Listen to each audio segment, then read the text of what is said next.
Yes, if I am called to step aside by the officials, I will do so. Emalanga abathabile Dlamini njengamengameli weluphiko lwabomake kuANC kungendeka ukuthi asabaliwe.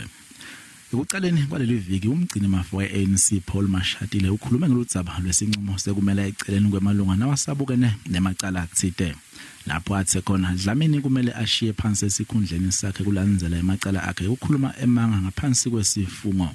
Njengoba yasamele isigwebo sakhe kusasa kulindzeke ukuthi abeke luhlangothi lwangakakhe kuloludzaba ngaphambi kwekuthi emalunga esigungu lesisetulu kuANC athathe isinqumo. Ngalesikhathi yabutwa ukuthi ngabe kude la kusola ukuthi kukhona labangihambisana naye Bathabile ubeke ngalena ndlela.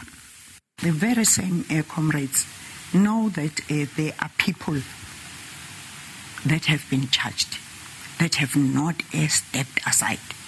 And why do you jump all these ones and target this only a woman?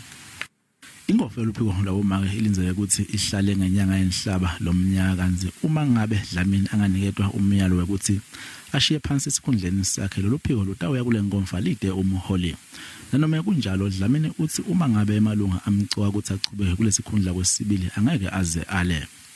If members of the Women's League say so, I will. But if they see another leader, it's within their right to see and identify another leader. When you are elected to lead, it's not because you are the best. There are many good women,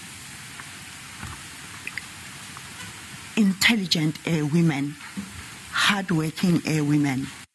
Sigwebo sitawuchubeka inkantolo yamanje yaseJozi kusasa.